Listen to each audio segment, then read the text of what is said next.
Muy buenas tardes a todos. Nuevamente bienvenidos al ciclo de seminarios virtuales gratuitos organizados por la CIB Departamental Beni. Les habla el ingeniero Juan Mario Poveda, presidente de la Sociedad de Ingenieros Departamental Beni. Hoy queremos agradecer infinitamente al ingeniero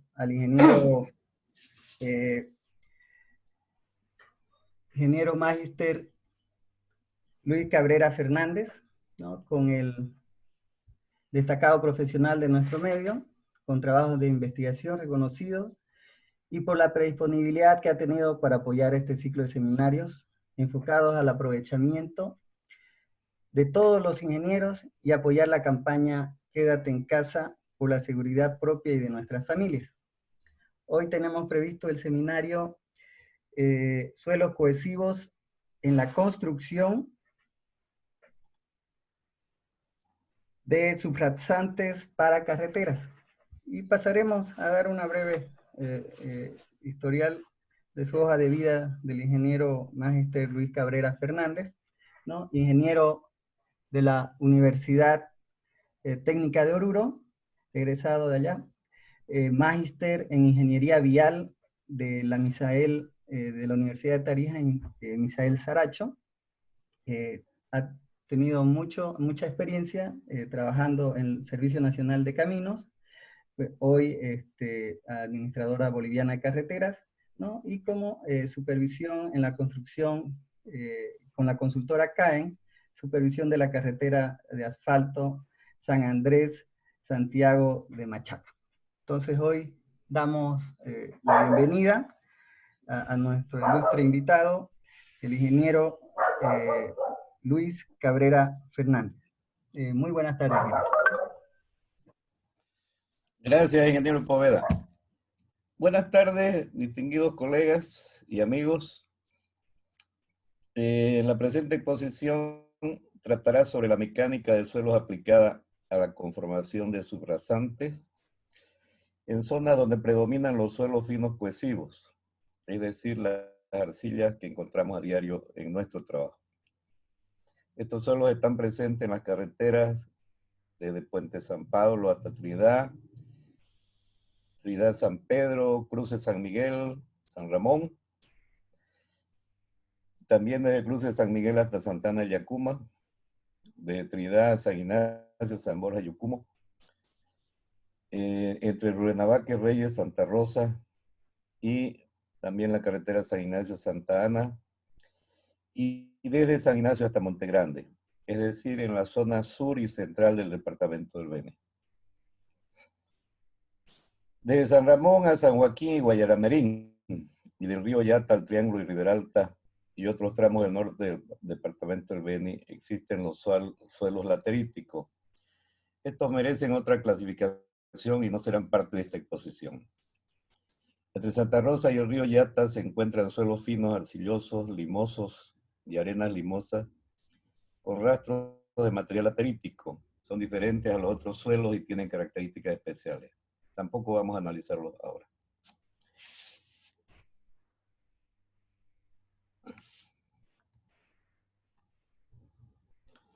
Ingeniero Poveda, un favorcito. Sí, ingeniero. No puedo... Ah, ya. Es que me estaba faltando ingresar a... En la si ustedes... parte inferior derecha, ingeniero, está hay una copita. Sí, ya la vi. Esa me va a permitir cambiar. Sí. Perfecto. Como ustedes ven, esta es una de nuestras famosas carreteras del Beni con suelos arcillosos en época de lluvias.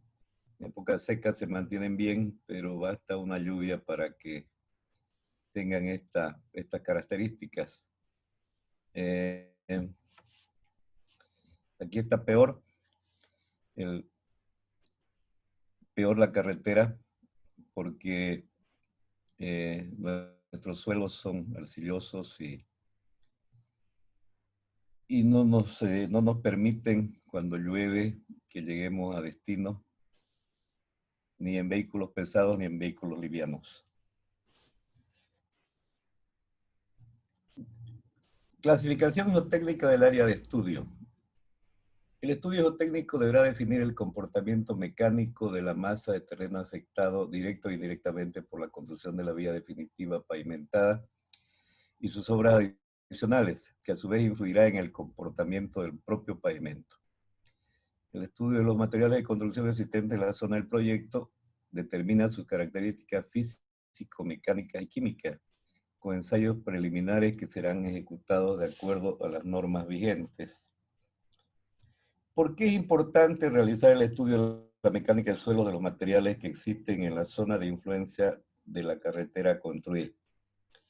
Básicamente porque necesitamos conocer qué suelos son aptos para construir los terraplenes y las subrasantes, cuáles pueden ser mejorados, cuáles serán descartados y eventualmente reemplazados. La exploración de suelos es el trabajo de campo. Primero hacemos el muestreo. A lo largo del trazo de la vía se realizan exploraciones a nivel de subsuelo, consistente en calicatas, zanjas y perforaciones a máquina en caso necesario. Se hacen a una distancia aproximadamente de 250 metros como máximo a lo largo del eje, en forma intercalada. El primer pozo se hace a la izquierda, el segundo a la derecha, el otro a la izquierda, el otro a la derecha, pudiendo ser menos la distancia si existiera diferencia en las características de los suelos constituyentes. Estos datos se registran y analizan las características, se registran y analizan las características del flujo de aguas subterráneas. El nivel freático es importante determinar a qué profundidad está para poder hacer trabajos de subdrenes y eliminar esta agua para que no nos afecte ni a los terraplenes ni a las subrasantes. Se debe tomar muestras por cada capa encontrada en cada una de las exploraciones realizadas y como mínimo una muestra por cada metro de profundidad. La profundidad de la exploración debe ser mayor a unos 50 metros hasta una profundidad mínima de 1 metro por debajo de la subrasante del proyecto, en zonas de corte, y 2 metros por debajo del terreno natural en zonas de terraplén, porque se estima que hasta esa profundidad llega la influencia de las cargas pesadas. Esto es para carretera. En aeropuertos se establece que se debe profundizar hasta 3 metros porque el peso de los aviones es mayor y existe una acción de impacto cuando el avión despega y cuando aterriza. Esta exploración nos permitirá conocer qué suelos existen debajo del nivel del terreno. Habrá una capa de suelo vegetal, que es la que está en la parte superior.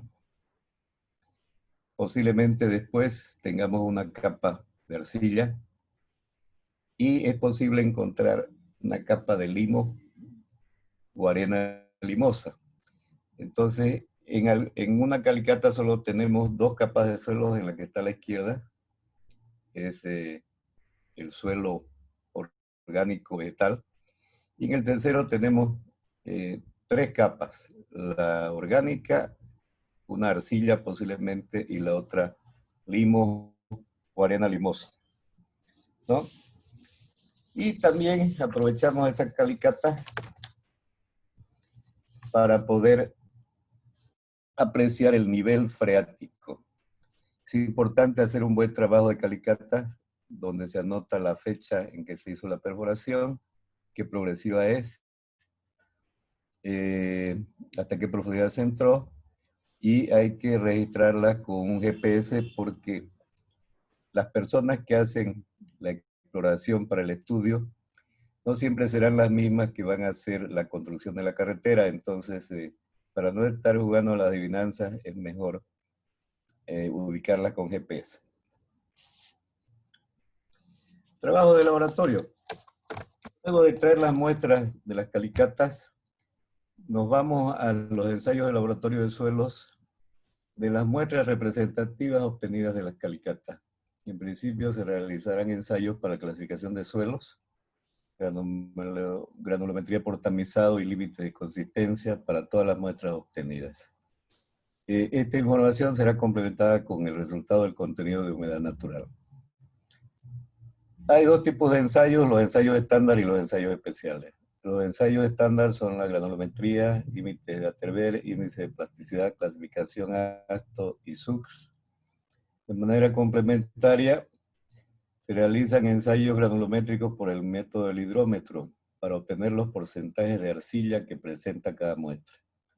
Estas serán seleccionadas a partir de la cantidad de finos y características de plasticidad. Los resultados obtenidos nos permitirán calcular adicionalmente la actividad de la arcilla, que es el coeficiente entre el índice de plasticidad y el porcentaje inferior a 2 micras.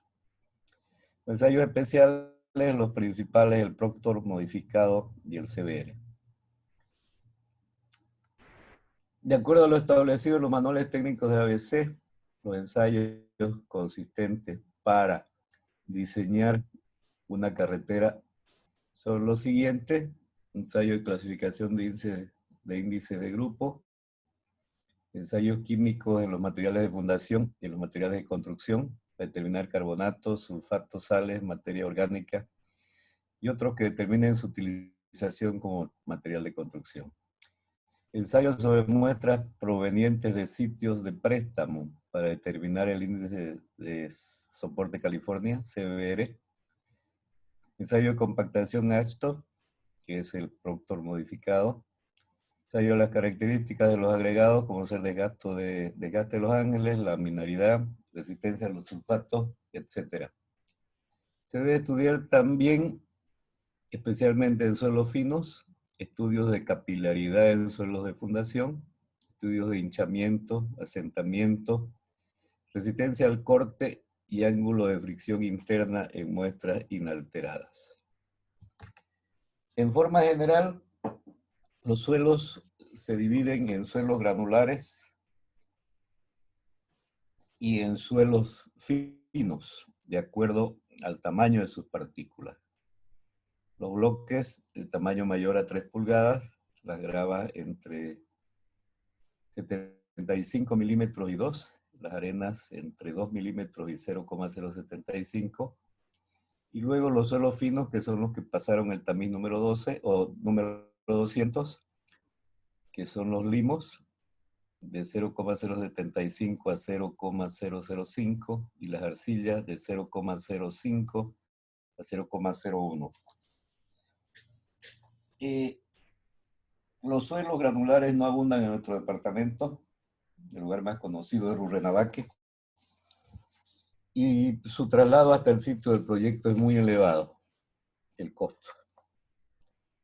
Acá tenemos la tabla de clasificación ASTO, que es una tabla es la más utilizada en la construcción de carreteras, por lo menos en nuestro medio. Hay unas tablas europeas que son muy buenas, pero no tengo costumbre de usarlas. Esta clasificación de suelos de A1, A2, A3, A4, A5, A6 y A7 se basa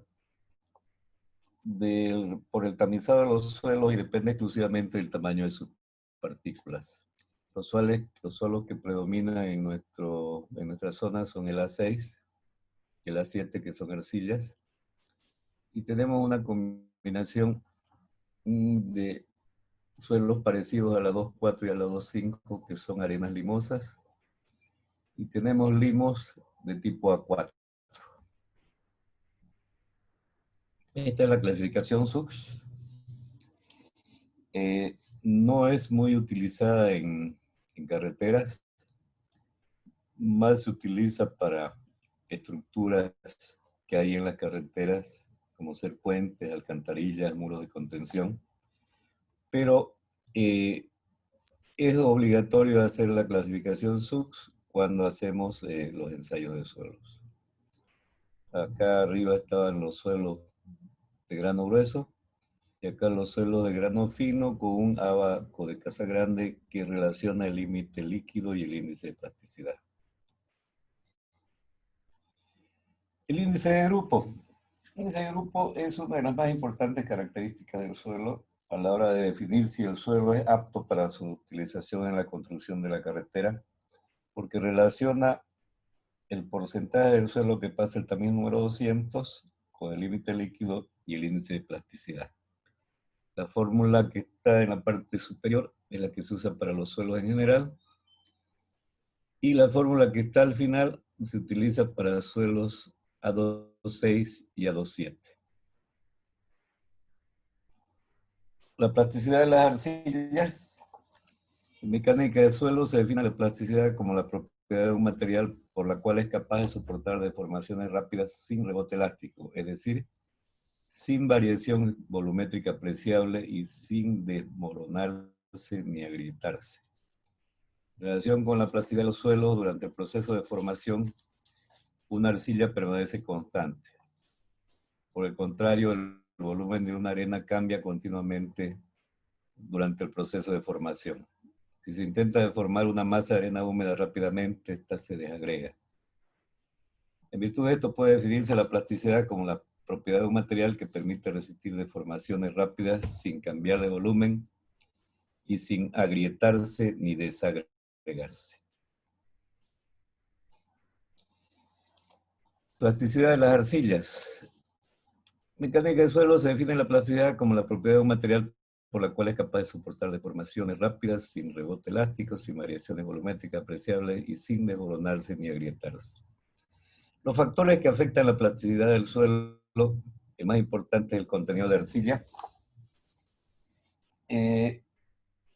No es lo mismo una arcilla que tenga, o un suelo fino que tenga un 30% de arcilla, que es apto para utilizar en terraplenes y subrasantes, que un suelo fino que tenga 80%, 90% de arcilla, que para poder utilizarlo en carreteras debe verificarse el CBR y las otras características. También dependerá la plasticidad de la naturaleza de los minerales del suelo y de los minerales de la arcilla. Los suelos existentes en el occidente y valles del país generalmente son producto de la acción erosiva del agua lluvia, las heladas y el viento, que descompone y arrastra los, los suelos hasta los arroyos y ríos. Estos materiales que son parte de las rocas y que han sido erosionados nos llegan a través del río Beni y los explotamos en Rurrenabaque.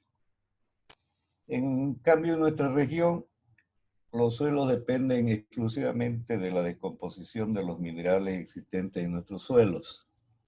Los tres grupos principales de minerales arcillosos tenemos las caolinitas, que se forman por la descomposición de la ortoclasa feldespática. El caolín es el principal constituyente de la arcilla de China y la arcilla de Bali. La arcilla no es, las caolinitas, perdón, son escasas en la naturaleza y no son importantes para la construcción de carreteras. Se utilizan generalmente para fabricar porcelana fina de vajillas, jarrones y otros. Las hilitas son los minerales de arcilla más comunes formadas por la descomposición de algunas micas y feldespatos, que son predominantes en arcillas marinas y sales. Las hilitas abundan en nuestra zona y dependen mucho de sus características para uso en terraplenes y subrasantes. Y luego tenemos las morrillonitas, que son formadas por la alteración de rocas ígneas básicas que contienen silicatos ricos en carbonatos y magnesio. Los débiles ensayos de los cationes resultan en un elevado potencial de expansión y contracción. Estas arcillas morrilloníticas se pueden encontrar en algunos lugares del Beni y cuando uno está haciendo un trabajo y las encuentra es mejor evitarlas porque no se pueden compactar, no absorben la energía de compactación. Cuando estas arcillas están secas, están agrietadas y basta que les llegue humedad para que se hinchen y se deformen. También Depende de la plasticidad de la composición química del coloide que tiene la arcilla y del contenido de materia orgánica. La actividad de las arcillas. La actividad de las arcillas está calculada a partir de la relación que existe entre el índice de plasticidad y el porcentaje de arcilla que contiene la muestra. Si el material a evaluar fuese no plástico, NP, o tuviera una actividad menor de 0,75, se considera como una arcilla inactiva, es decir, con resultados no propensos a la expansión. Si la actividad estuviera con valores mayores o iguales a 0,75 y menores a 1,25, la actividad de la arcilla se considera como normal, es decir, con resultados comunes a lo que demuestran las arcillas. Por último, si la actividad de la arcilla tiene valores mayores o iguales a 1,25, se considera una arcilla activa, la cual proporcionaría resultados bajos en compactación, valores altos en expansiones y valores bajos de capacidad portante. Esta tabla nos muestra los resultados del ensayo de actividad con una descripción a qué corresponden y qué tipo de arcilla es la que representan. Si son menores a 0,75, son arcillas relativamente activas, corresponden a la cabanita. Entre 0,75 a 1,25 son arcillas con actividad normal, corresponden a las hilitas. Y mayor a 1,25 son arcillas progresivamente más activas y corresponden a la morrillonita. Entonces nosotros tenemos que trabajar en esta franja que corresponde a la hilita, porque son las arcillas que tenemos en nuestro medio y que trabajan como arcillas de actividad normal.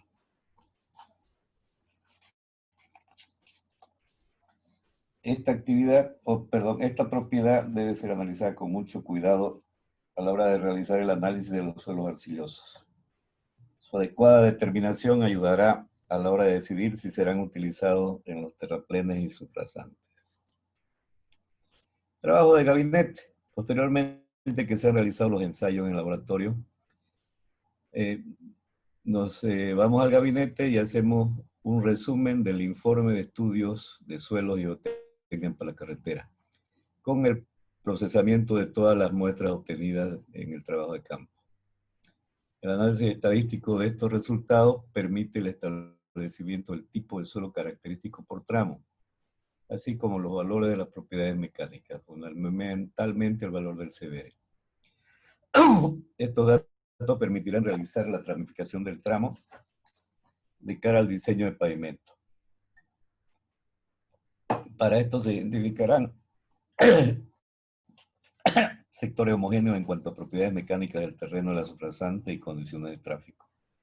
En suma, la información presentada en el presente informe servirá como insumo para el diseño de las arcillas. Se muestra una diapositiva que es parte del informe de estudio de suelo de la carretera desde la tranca de Mocovía hasta San Javier. Fue realizado por la consultora Conal cuando actualizó el proyecto de construcción de carretera del tramo Trinidad-Guayaramerín. Trinidad-Puerto Siles, perdón. Se observa qué datos. A la izquierda, en la primera columna dice registro, es el número de pozos, luego cuántos pozos se hicieron, las coordenadas del GPS, qué progresiva corresponde, si se hizo al lado izquierdo o al lado derecho, a qué profundidad se llegó, el porcentaje de humedad natural, límite líquido, límite plástico, índice de plasticidad, la clasificación ASTO, índice de grupo, y de la clasificación de acuerdo a la SUX. Luego tenemos la densidad máxima, la humedad óptima, y un CBR al 95% con una penetración de 0,1 de pulgadas. Y también tiene el CBR a 95% con una penetración a 0,2 de pulgada. También está la expansión calculada de acuerdo al ensayo del CBR. Para suelos de subrasantes generalmente se debe tener cuidado de que la expansión no debe pasar del 2%. Aquí tengo valores de 7, de 9, de 7.1, 7.7, valor 9.6, valores muy altos de expansión. Son arcillas muy expansivas.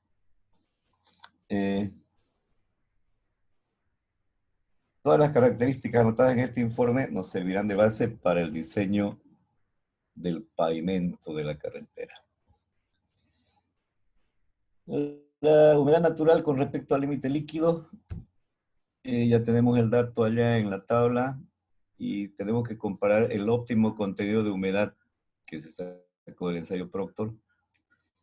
Si la humedad natural resulta igual o inferior a la humedad óptima, proponer la compactación normal del suelo y el aporte de la cantidad conveniente de agua, lo que le haga falta para llegar a la humedad óptima.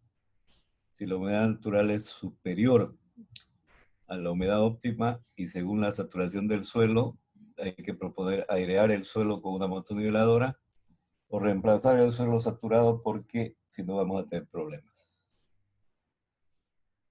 Acá tenemos una tabla de cómo relaciona el índice plástico con las características de los suelos arcillosos. Cuando el IP es igual a 0, este suelo es no plástico y no tiene arcilla. Si el IP es menor a 7, tiene una plasticidad baja y son suelos poco arcillosos de baja plasticidad. O sea, esos suelos finos tienen poca cantidad de arcilla. Si el IP está entre 7 y 20, la plasticidad es media y estos son los suelos arcillosos más comunes en nuestra zona. Cuando el IP es mayor a 20, la plasticidad es alta y estos suelos son muy arcillosos y no recomendables para carreteras. El índice de grupo referido a la construcción de subrasantes, cuando el índice de grupo está entre 0 y 1, el suelo es muy bueno. Cuando está entre 1 y 2 es bueno, entre 2 y 4 regular, un IG entre 4 y 9 es pobre, ya no es recomendable, y mayor a 9 es muy pobre, eso hay que descartar. Tenemos este cuadro de la categorización de la subrasante de acuerdo al CBR para un ensayo al 95% de la densidad seca y a 1/10 de pulgada de penetración. Una subrasante excelente tiene un CBR mayor o igual a 30%. Una subrasante muy buena tiene un CBR entre 20% y 30%. Una subrasante buena tiene un CBR entre 10 y 20%. Regular de CBR de 6 a 10%. La subrasante pobre tiene un CBR entre 3 y 6%. Y una inadecuada tiene un CBR menor a 3.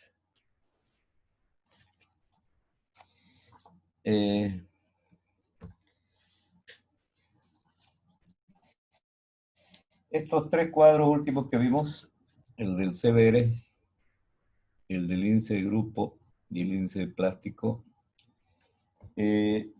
son cuadros que resumen las normas ASTO referidas a la categorización de los suelos finos cuando serán utilizados en terraplenes y subrasantes. Estos cuadros los extraje de una conferencia dictada por el doctor ingeniero Herbert Zavala, conocido consultor en diseño de obras viales en el Perú, y me autorizó a utilizarlos para esta conferencia. Este doctor actualmente es administrador de contratos de la Subdirección de Obras de Carreteras que se llama Provías en el Perú y está a cargo de la conservación vial de las carreteras en todo el Perú. Ya he hecho contactos, posiblemente se anime y nos dé una conferencia en unos 15 días. Ojalá acepte. Tenemos este gráfico que parece hijo o parece realizado por alguno de mis nietos porque está muy chabacano, pero para la explicación de hoy día nos sirve. Aquí tenemos una sección tipo de una carretera de acá del Beni, con un terraplén, con unos taludes 1 a 2 o 1 a 3 de acuerdo al criterio del proyectista, donde se observa en la parte de abajo el suelo de fundación. Este suelo de fundación debe estar libre de suelo orgánico vegetal, basuras y otras impurezas, y tener una humedad natural por debajo de la humedad óptima. Si existiera un nivel freático muy alto que altere la humedad natural del suelo de fundación, se deben realizar subdrenes para evitar el saturamiento de la fundación.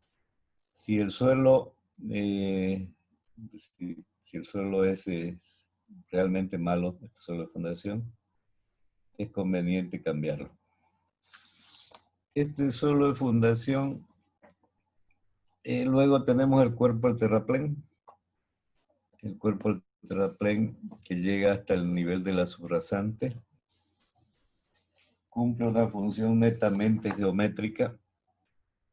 Debe estar por encima del nivel máximo de agua de inundación para evitar el humedecimiento de las capas estructurales del pavimento, que son la subrasante, la subbase y la capa base. Este terraplén, la ASTO recomienda que debe llegar hasta los 30 centímetros por encima del nivel máximo de inundación. Esta altura depende mucho de la experiencia del consultor y de su conocimiento del sitio donde está ubicada la carretera. Algunos consultores optan por poner 40 centímetros, 50 centímetros. La recomendación de la ASTO es que por lo menos 30 centímetros por encima del nivel máximo de inundación. Para calcular el nivel máximo de inundación, las normas exigen que se haga un estudio de los últimos 50 años para carreteras. Para puentes se exige hasta 200 años. Lamentablemente acá no tenemos datos estadísticos, así que nos basamos en las marcas que las diferentes inundaciones dejan en los árboles más antiguos, hasta que podamos tener estos datos por lo menos hasta 50 años.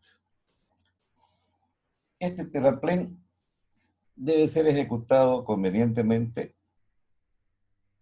es decir, poner mucha atención a la compactación de los suelos y a la calidad de los suelos que se ponen en el terraplén.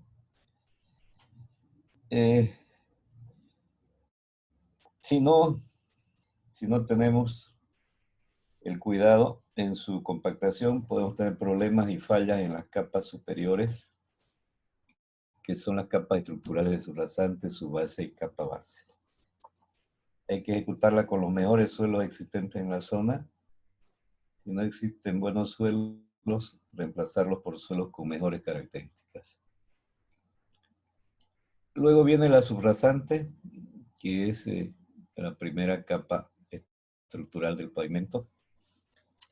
Debe ser ejecutada con suelos seleccionados. Las normas exigen que debe tener por lo menos 40 centímetros de espesor, como mínimo. Es decir, las dos últimas capas de 20 centímetros que deben ser debidamente compactadas. Si no existen suelos granulares NP, no plásticos, entonces en nuestra zona tampoco es mucho problema utilizar suelos finos arcillosos para ejecutar la subrasante. Resumiendo, para utilizar los suelos finos en la subrasante, estos deben cumplir los siguientes requisitos antes de optar por su utilización. Una actividad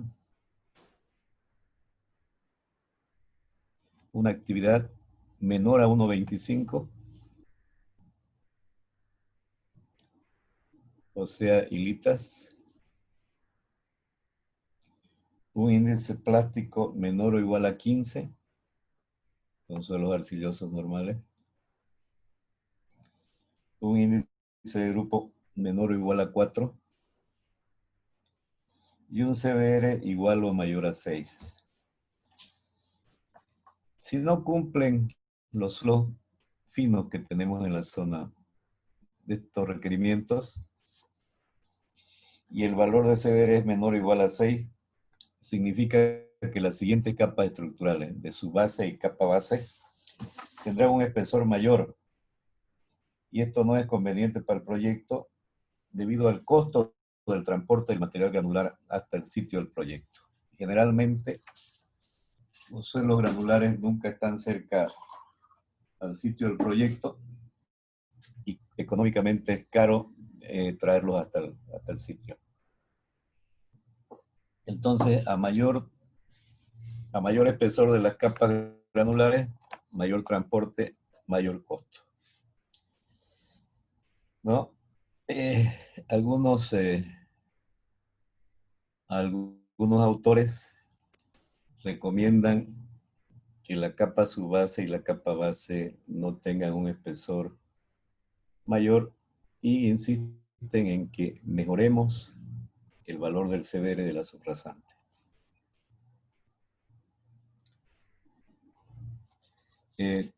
También sabemos que de acuerdo a las normas ambientales y los permisos de las comunidades cercanas a los bancos, cada vez se hace más difícil extraer el material granular de grava y arena. Hay que tener mucho cuidado en la ejecución de las subrasantes, la compactación y la calidad de los materiales que estamos colocando. Esta subrasante es la fundación del paquete estructural del pavimento y si no lo hacemos correctamente, es como si hiciéramos un edificio o un puente hermosos y sus cimientos no hubiéramos tenido cuidado en hacerlo. Entonces, cuando no hacemos unos buenos cimientos, pues las estructuras no llegan a cumplir su periodo de vida útil. Y tenemos problemas muy temprano. Cuando los suelos existentes en la zona, los suelos finos, no cumplen con los requerimientos para utilizar en la construcción de la subrasante, lo que hay que hacer es mejorar los suelos o reemplazarlos por suelos traídos de algún lugar cercano con mejores características, aunque económicamente no es muy conveniente. Luego la subbase y la capa base es tema de otro seminario, y la carpeta rodadura, que en este caso hemos supuesto que va a ser un pavimento flexible. Cuando tenemos que mejorar los suelos arcillosos porque no cumplen ni con el CBR, ni con el índice de grupo, ni con la plasticidad, ni tampoco con la actividad. Entonces, lo mejor es estabilizarlos para que nos sirvan para la subrasante. Existen muchos métodos de estabilización de suelos. Todo depende del material que hay más cerca para usarlo o el costo que nos significa. Ahorita si uno entra a internet hay una infinidad de materiales que recomiendan para estabilizar suelos. Uno de los métodos del físico mecánico que comprende la compactación. Sabemos que cualquier suelo que se compacta debidamente aumenta su CBR. Tenemos geosintéticos, hay un sinnúmero de geosintéticos, especialmente he estado viendo los colombianos que han avanzado mucho, geosintéticos para mejorar las subrasantes. Luego tenemos el método granulométrico, que es una mezcla de suelos, existentes en la zona. El laboratorista del CERCAN, Juan Carlos Pariqui, me comentaba que cuando hicieron la construcción de la carretera Trinidad-Puerto Varador, encontraron unos suelos arenolimosos que dejó el río Mamoré en unos antiguos meandros y que lo usaron en la construcción de la subrasante de la carretera Trinidad-Puerto Varador con muy buenos resultados. También allá en la carretera San Ignacio-Monte Grande, hay una comunidad a 20 kilómetros de San Ignacio que se llama Santa Rosa la Pérez, donde hay un muy buen suelo Es una arena limosa que cuando estaba la empresa brasilera construyendo los terraplenes, hicimos 4 terraplenes de muestra, mezclando arcilla con esta arena limosa y obtuvimos muy buenos resultados. Los cederes estaban por encima del 10%. Y hace unos 20 años, si no me equivoco, vi un trabajo en San Borja cuando hicieron una iglesia de los mormones. El suelo donde iba a estar ubicada la iglesia era muy malo y la, la fundación era una losa radier y el proyectista hizo sacar 1 metro del suelo y reemplazarlo por la arena del río Maniquí, arena limosa con muy buenos resultados, o sea, excelente trabajo. La arena del Mamoré también se podría utilizar, es una arena muy fina con limo y con material vegetal. Si se lograra eliminar el material vegetal sería muy, muy bien aprovechado para construir sus rasantes. He visto también mezclas de suelos finos, arcillas, con una mezcla de grava y arena, de arena limosa, que da excelentes resultados. Hemos obtenido hasta 15% de CBR con estas mezclas. Entonces, las arcillas se pueden mezclar con estos suelos arenolimosos tipo A2425 y también con esta mezcla de suelos de grava con arena. Las arcillas se vuelven mejores. También tenemos el método físico-químico, que son mezclas de arcilla con cemento, con cal, con cenizas, con carburos, con cloruros, con asfaltos. Las más conocidas son las mezclas de cal y cemento. Aquí hubo una experiencia donde se hizo un suelo cal en el aeropuerto hace años por medio de la empresa Bartos, cuando se hizo una pista auxiliar de aterrizaje y obtuvieron muy buenos resultados. Mezclas con cemento para la subrasante también dan buenos resultados. Solo que hay que tener cuidado de usar solamente hasta un 3% de cemento en peso. Si se utiliza más, ya se producen como losetas y eso se refleja al final en las otras capas superiores. Por último, tenemos el método electroquímico con estas famosos productos como el dinazolo, aceite sulfonado, Soeman y otras patentes que existen en el mercado. Y cuando se aplica la base sólida, se tienen muy buenos resultados, mejoran la capacidad portante del suelo, disminuyen la expansión. Y con la fase líquida se impermeabiliza el suelo, la última capa, ¿no? Por último, está de moda ahora la nanotecnología del carbono. En Estados Unidos y Europa están utilizando ya la estabilización de suelos para subrasantes con nanotecnología del carbono. Son mallas microscópicas. Ustedes saben que una micra es la milésima parte de 1 milímetro y una nanopartícula es la milésima parte de una micra, entonces estamos hablando de algo muy pequeño.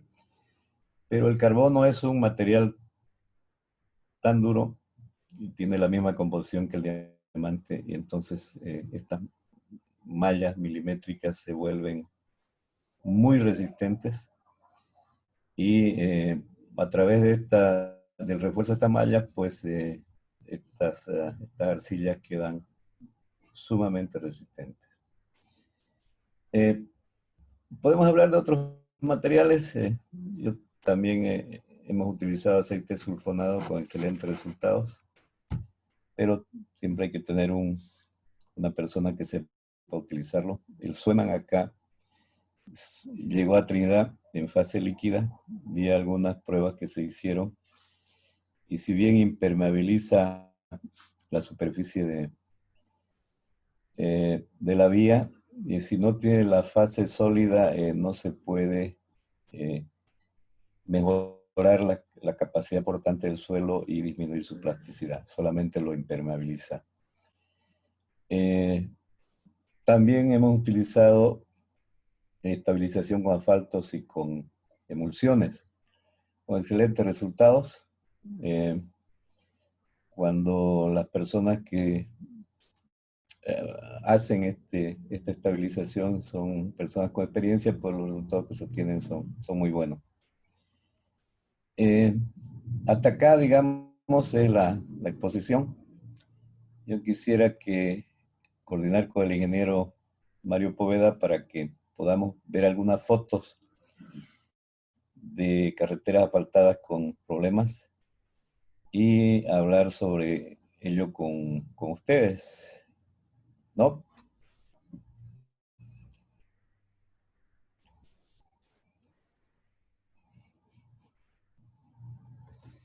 Bien, esta es una foto de una carretera que presenta piel de cocodrilo.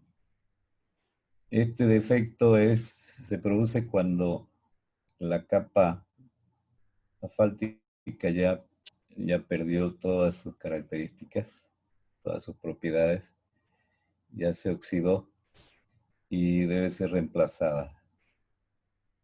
Aquí ya no hay vuelta. Si la reciclamos, nos puede servir para la siguiente capa que se utilizará en la carretera. Siguiente, por favor.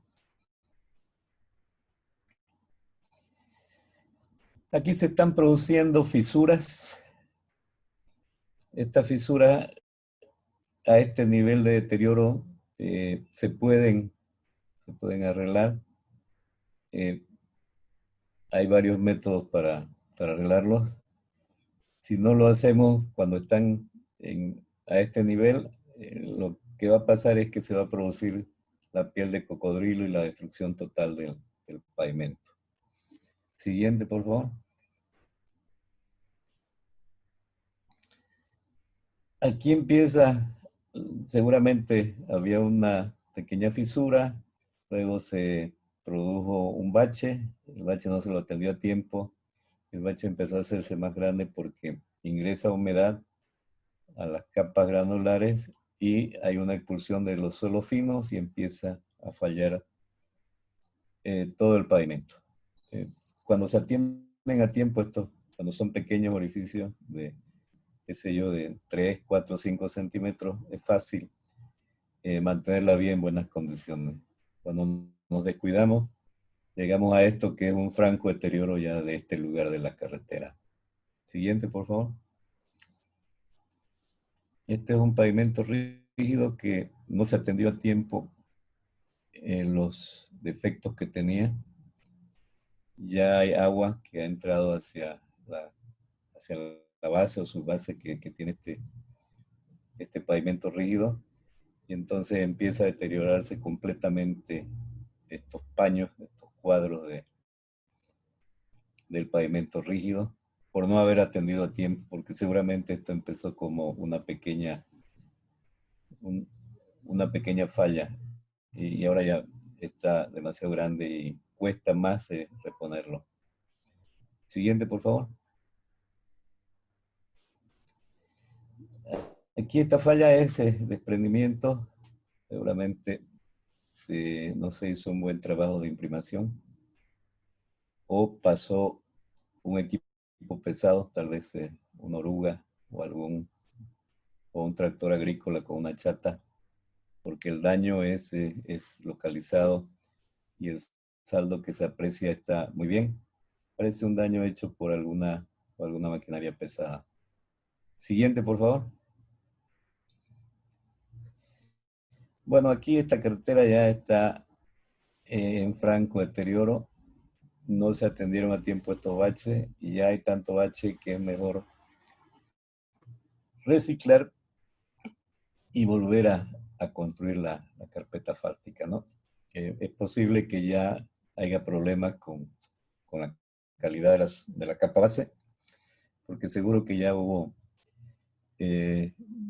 una fuga de material fino Y entonces, a tiempo de reciclar hay que reforzar la capa base con, tal vez con cemento, con cal, para tener otra vez una buena capa base y colocar encima el pavimento asfáltico. Siguiente, por favor. Este es un suelo hecho de losetas, no sé si son cerámicas o de cemento, pero aquí se nota que hubo un hundimiento y por lo que hay tantas florcitas parece que ya tiene su antigüedad y no la están arreglando y van a tener problemas posteriores. Fíjense a la izquierda, acá también ya hay problemas. Este problema puede deberse a la falla en la capa base o en la misma subrasante. Estos pavimentos rígidos solamente tienen, después de la subrasante, o una capa base o una sub, pero no ambas. Entonces aquí parece que falló la capa base. Siguiente, por favor. Wow, ya aquí hasta la baranda se arruinó. Esta carretera está abandonada, parecida a algunas que conozco. No quiero hablar mal para nadie, así que la siguiente, por favor. Aquí hay un problema que se debe con seguridad a un mal trabajo en la subrasante. Fíjense cómo hay esta abertura, se ha cedido acá, que el paquete estructural se ve que está por debajo del nivel de la mezcla que se utilizó aquí para las barandas, para el apoyo de las barandas. Entonces, aquí a veces algunos ingenieros dicen, no hay problema, le echan mezcla o le echan asfalto y a los 3 meses otra vez tienen el mismo problema porque esto viene desde abajo. Se ha cedido la subrasante y eso arrastra las capas granulares hacia abajo. Esto, si queremos repararlo, tenemos que irnos hasta la fundación. Seguramente ya hay problemas en la subrasante, no sé de qué tipo, tras que hay que abrirlo, no hay otra alternativa. Y repararlo para que esto no siga deformándose y no colapse la carretera. Siguiente, por favor. Este es un pavimento rígido con una pequeña fisura que si se la atiende rápidamente no tendría problemas. En toda esta losa es solamente esa fisura. Puede deberse a muchas causas. Ahorita no está en esquina, está lejos de la esquina, entonces puede ser una falla en la capa base. Sigamos, por favor. Igual, este es un pavimento rígido. No, es pavimento, sí, es pavimento rígido. Aquí hay una falla. Esta fisura que atraviesa toda la losa se debe a un hundimiento de la capa base. Entonces, hay que repararla eh, para evitar que entre agua por la fisura hacia las capas granulares y después tengamos la salida de finos que va a afectar mayormente y vamos a tener que destrozar toda la losa para poder reparar. Siguiente, por favor. Y caramba, esto se produce cuando no hay un adecuado control. O sea, falló la supervisión, falló la fiscalización y falló el constructor. No se ve un buen trabajo y esos son los problemas que tenemos cuando no somos cuidadosos al construir nuestras carreteras. Siguiente, por favor. Aquí se ve una falla, un hundimiento en el borde de una carretera asfaltada. Esta falla se debe exclusivamente a una falla en la subrasante. Si queremos mejorar, si queremos reparar esto, tenemos que llegar hasta el fondo. llegar hasta la subrasante y corregirla para poder levantar las capas granulares y volver a tener el asfalto en buenas condiciones. Esta es una falla netamente de subrasante. Siguiente, por favor. Lo propio, este está al borde de la carretera. Estas fallas son características de fallas en la subrasante. Y si se atienden oportunamente, no cuesta mucho y vamos a tener la carretera en buenas condiciones rápidamente. Siguiente, por favor. Muy bien. Gracias, ingeniero Mario. Ahora pasaremos a, si es que hay preguntas, por favor. Gracias, ingeniero. Si quisiesen hacer alguna consulta, por favor, pueden hacerlo a través del chat interno del Zoom, ¿no? O también a través de la activación de su micrófono para hacerla directamente la consulta.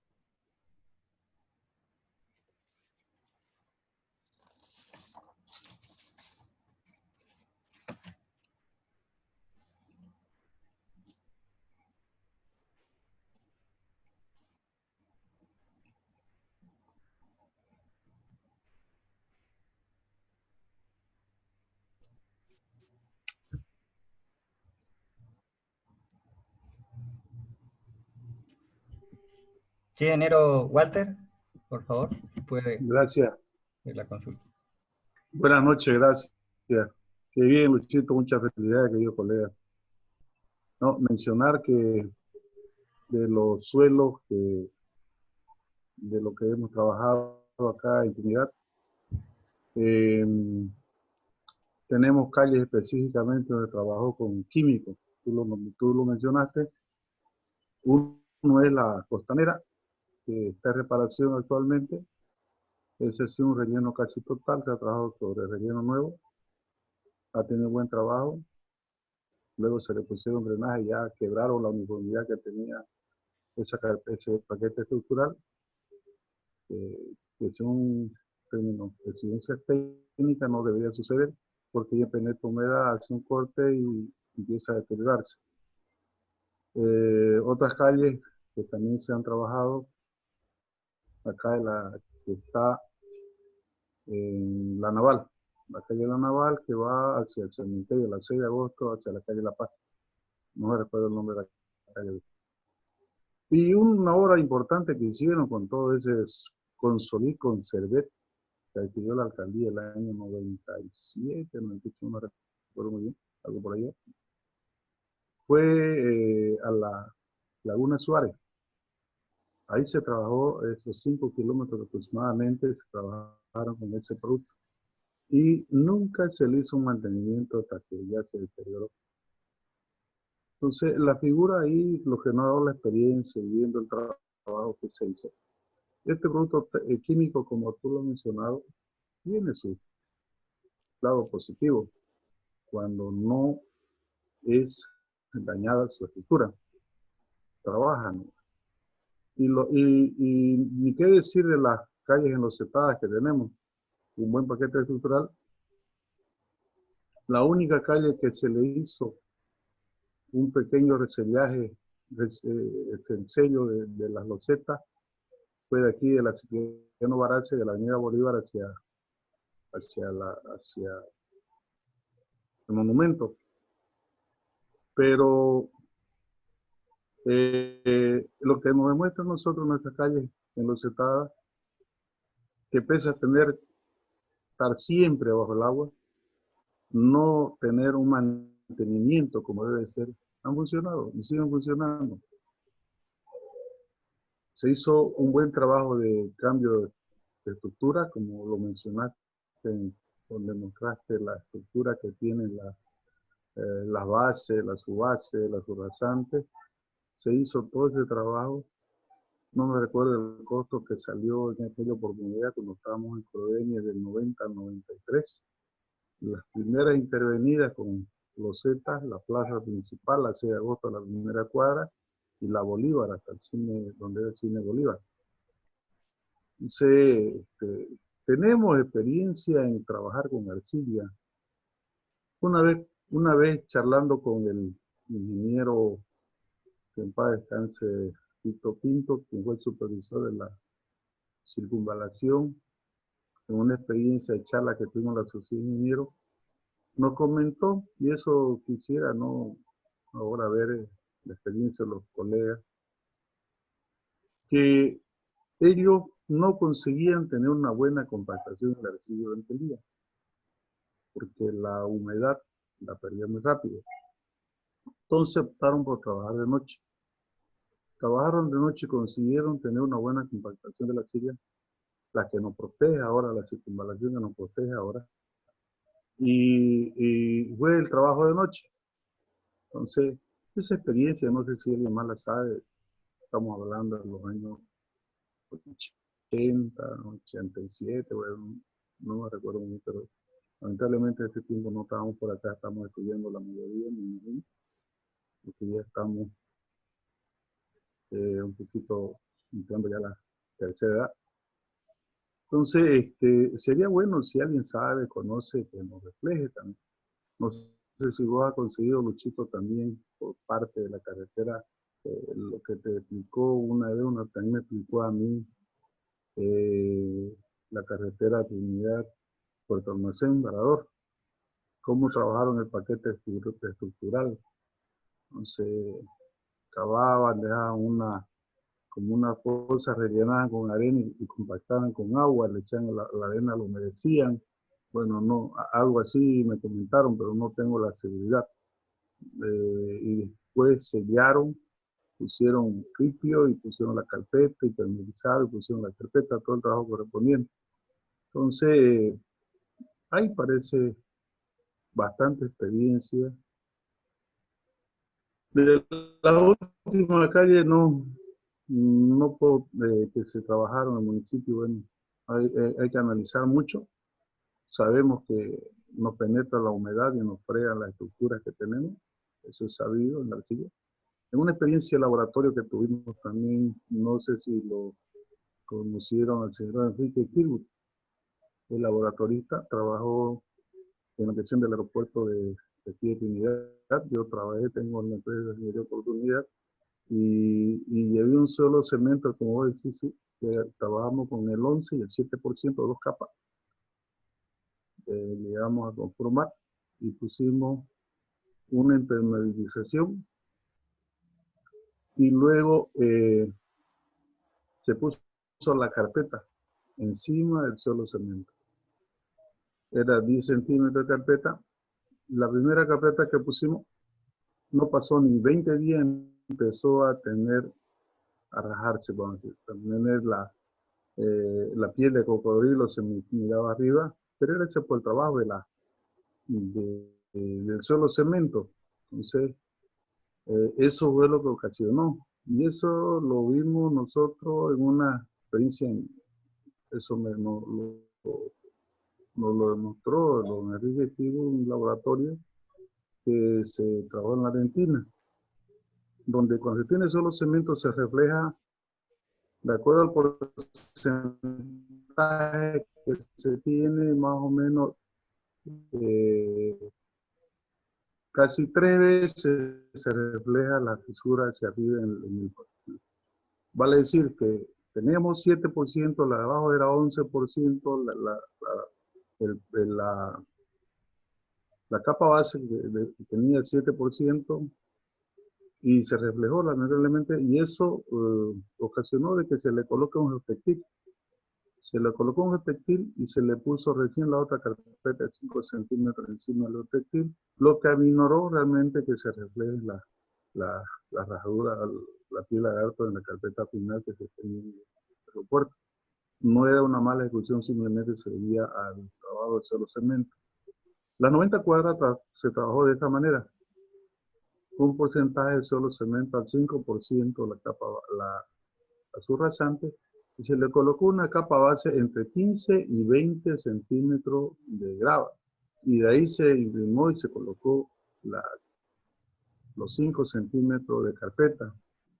Y las calles, todas las calles donde se trabajaba las 60 cuadras, tenía el año 98, más o menos 97, 98.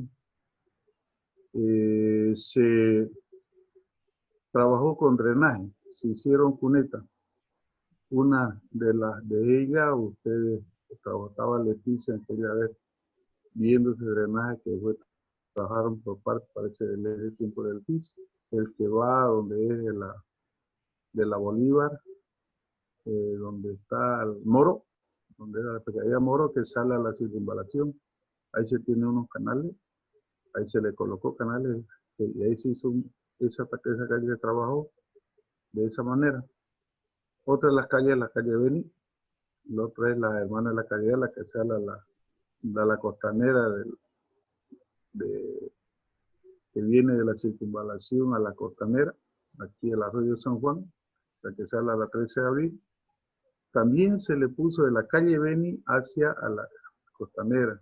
Ahí también se puso drenaje, se ha colocado drenaje y que llegaban al arroyo San Juan. Lamentablemente con el tiempo se han perdido y han humedecido el paquete y hay algunas que tienen algunos problemas. Pero ¿a qué me voy? A que hemos tenido toda esta experiencia en realidad y quedaron, yo le digo que toda esta experiencia quedaron en la alcaldía municipal porque hicimos un trabajo fundamental ahí.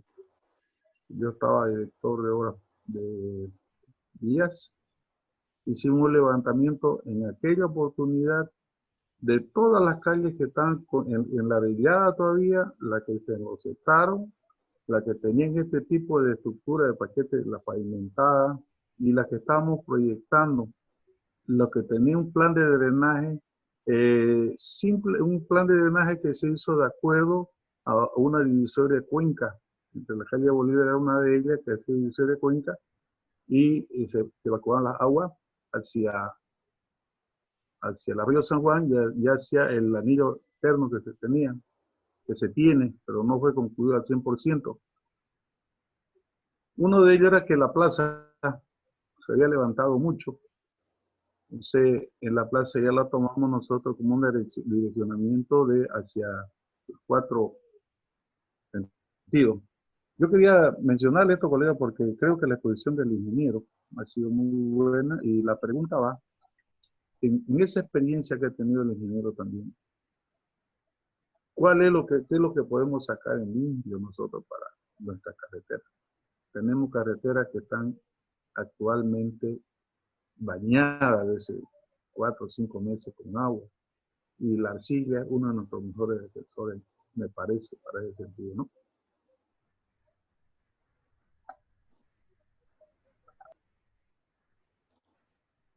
Bien, gracias, Walter. Si nosotros diseñamos una carretera para que las capas estructurales estén fuera del nivel de inundación y que la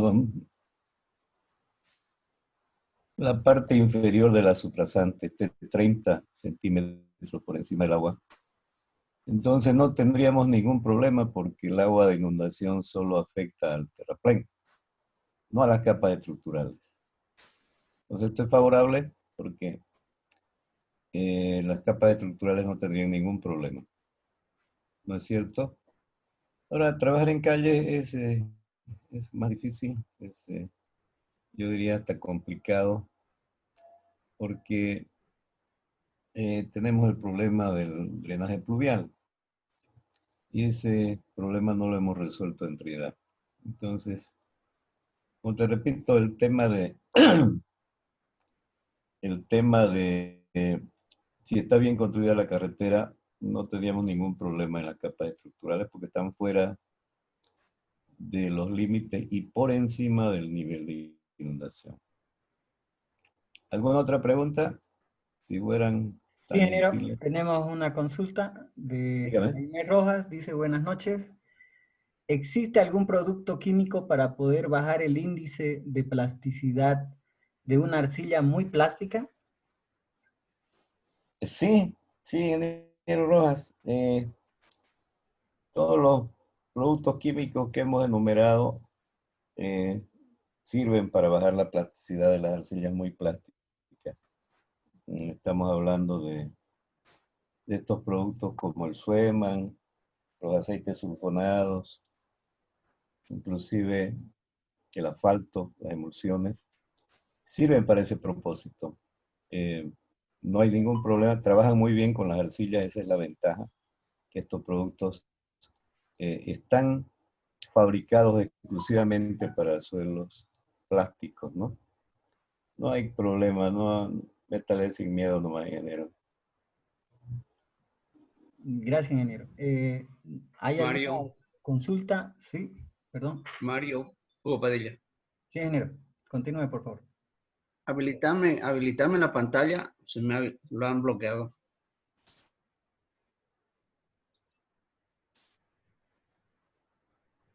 Bueno, no importa. No veo no veo a Lucho, no veo nada en la pantalla, se me ha bloqueado. Para Lucho y para Mario, la felicitación porque es una manera de incentivarnos entre nosotros, entre la gente que vive y trabaja en esta zona, a contarnos las experiencias, especialmente de nosotros, los quizás mayores ya del grupo, que podemos aportar para los nuevos muchas cosas. No voy a dar otra conferencia, pero voy a puntualizar dos cositas. Lucho habló sobre una experiencia entre Trinidad y Puerto Almacén, Puerto Varador, cuando se hizo el asfaltado. Efectivamente, como decía también Walter, ante la carencia de material granular para conformar el cuerpo del terraplén, la subbase y la base, y como el terraplén era demasiado alto, tuve la oportunidad de trabajar en ello, superaban el 1,80 m, 2 metros de altura, se hizo una especie de cajón, es decir, los laterales, los taludes laterales, se los trabajó con arcilla y se dejó un cajón de aproximadamente 1,50 m que se fue rellenando con arena mamoré, directamente con arena mamoré. No se hizo ninguna clasificación y como no se podía compactar, se le hizo una estabilización con agua. A ver, pongámonos a pensar y a la experiencia personal que tenemos. Cuando uno va al mamoré y pisa la arena seca, se hunde. Cuando tiene un poco más de agua, marca la huellita del zapato. Cuando tiene un poco más de agua, no marca nada, si queda estable. Pero cuando aumenta el volumen de agua en esa zona, la arena se disgrega, se hunde como si estuviera seca. Se trató de conseguir ese nivel de estabilización entre la marquita húmeda y la marquita semiseca. Luego se selló con una capa de 20 centímetros de arcilla y encima se puso la subrasante y la capa base y luego el trabajo del asfaltado con un tratamiento triple. Esa fue la experiencia y es cierto lo que dice Lucho, que se tiene que mejorar haciendo la mezcla de otros materiales. La experiencia que tiene Lucho, la experiencia que tiene el ingeniero Walter, la experiencia que tiene Mario Bruening, los que hemos trabajado en camino como también el ingeniero Lagrava, es muy valiosa porque vivimos y trabajamos en esta zona y conocemos las bondades y lo que no es bueno de las arcillas. Conocemos geotécnicamente y también conocemos experimentalmente. Por lo tanto, este aporte que tiene Lucho para recordarnos algunas cosas de nuestros suelos es realmente importante y lo destaco. Yo pude trabajar con Lucho en el tema de la maestría de la Universidad Juan Misal Saracho. Él trabajó en esta parte sur del departamento, en los suelos, estos suelos sedimentarios, y me tocó a mí a desarrollar el trabajo de los suelos lateríticos. Me brindo a mostrar esa experiencia que ha sido más geotecnia de laboratorio que un trabajo experimental de campo. Ese trabajo de geotecnia en laboratorio serviría para tener un conocimiento más pleno de lo que son los suelos lateríticos a partir de digamos, el río Ipurupuru hacia el norte, toda la zona de San Joaquín, San Ramón, Magdalena, Guayaramarín, y esta parte que la ha manejado Lucho. Entonces, estoy llano para la próxima semana, de aquí a 15 días, para poder expandir esa experiencia que va a servir de mucho. Además, serviría para que otros colegas, otras personas, otros estudiantes puedan continuar esa investigación que es amplia. Los suelos lateríticos en el Brasil están estudiados desde 1935 y en Bolivia solamente tenemos una pequeña experimentación desde hace 5 o 6 años con diferentes autores muy esporádicamente y con diferentes tecnologías. La tecnología más aplicable para este tipo de suelos es la que está en desarrollo en el Brasil. Y bueno, esa es mi participación. Felicidades, Lucho. Muy buena la exposición. Felicidades, Mario, por la iniciativa de incentivarnos a formar parte de un grupo que pueda transmitir experiencia. Gracias. Un saludo. Gracias, Huguito. Muchas gracias. Ingeniero Mario, Sí, si no hay más preguntas. tenemos un comentario del ingeniero Juan Valladares. Nos dice, buenas noches a todos, muy buena exposición, saludos desde el Perú. Actualmente vengo realizando un estudio de maestría sobre el comportamiento mecánico de las arcillas en combinación con materiales friccionantes de mi región, Centro Oriental. Se puede establecer el comportamiento de diseño de las capas de pavimento con el módulo resiliente a detalle y no como actualmente se hace con el CBR, y por qué no se realiza dichos cambios en la normativa de ambos países, de Perú y Bolivia, ¿no? Como comentario y pregunta. Ingeniero Valladares, un gusto. Aunque nos dé vergüenza a los bolivianos, le comento que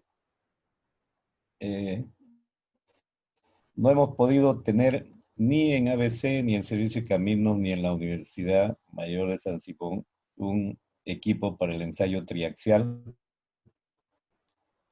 para determinar el módulo resiliente. Sé de buena fuente que una empresa privada de Cochabamba ha adquirido un equipo para hacer los ensayos triaxial por una montonera de dinero y es el único equipo en Bolivia. Entonces lo que hacemos los ingenieros bolivianos es calcular, hacer el ensayo SBR y utilizar las relaciones que tiene la ASTO para a partir del CBR calcular el módulo resiliente de las capas granulares. Sin embargo, la mayoría de autores que conozco critican este accionar porque indican, y con muy buenas razones, de que esas zonas que tiene la ASTO entre CBR y el módulo resiliente son hechas a partir de los suelos arenosos que existen en Estados Unidos. Estados Unidos predominan los suelos arenosos y solamente en la cuenca del río Mississippi y del Missouri hay suelos arcillosos. Los franceses y los alemanes tienen mejores correlaciones entre el CBR y el módulo resiliente porque los franceses han tenido colonias en África con suelos muy parecidos a los suelos que existen acá en el Beni. Y los alemanes porque Alemania tiene suelos arcillosos en el norte de Alemania. Entonces han hecho sus estudios para ese tipo de suelos. Entonces el problema yo me imagino que en el Perú existen más equipos para realizar los ensayos triaxial y obtener los módulos resilientes. En Bolivia, lamentablemente, como le digo, ni ABC, ni la Universidad Mayor de San Andrés, ni de San Simón, que son las que tienen los mejores laboratorios de suelos, de hormigones y de asfalto, no tienen este equipo. Por el costo y por el descuido y porque, no sé, parece que a nadie le interesa. Eso puedo comentarle, ingeniero.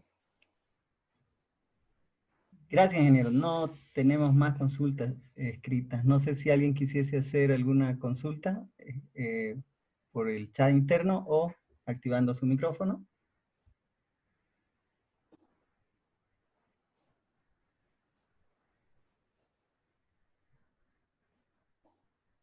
Parece que no, ingeniero. Muy bien. Sí, queremos felicitarlo por esta gran presentación y agradecerle infinitamente por su predisposición y el tiempo que se ha dado para compartir con nosotros este gran tema de interés, ¿no? Está nuevamente invitado para alguna próxima oportunidad para que nos pueda brindar un poco más de su conocimiento y experiencia que ha tenido a través de la vida, ¿no? Muchísimas gracias, ingeniero, de parte de la Sociedad de Ingenieros de Bolivia, Departamental Beni, y de todos los participantes que hemos asistido el día de hoy. Gracias, Mario. Antes de cortar, quería comentar que el ingeniero Iván Enríquez es el especialista en geotecnia en la carretera Rurrenabaque-Riberalta.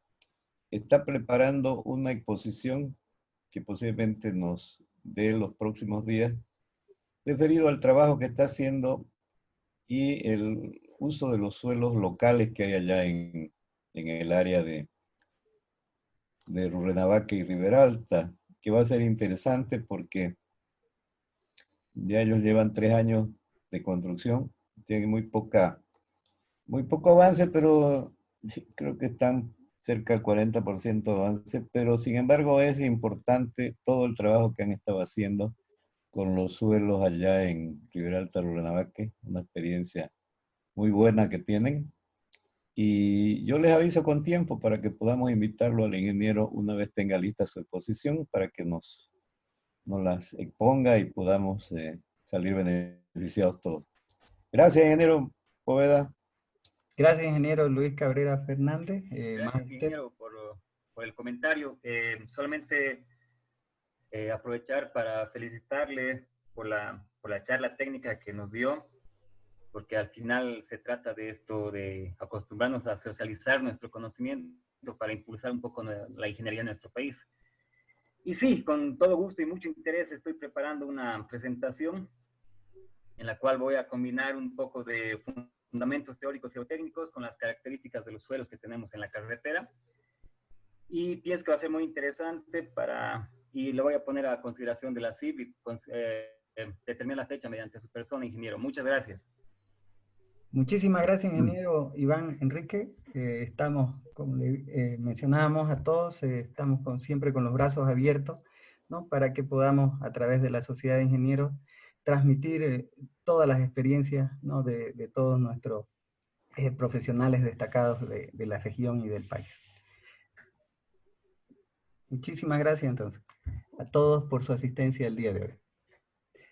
Sí, Gracias. para algunas personas que están consultando,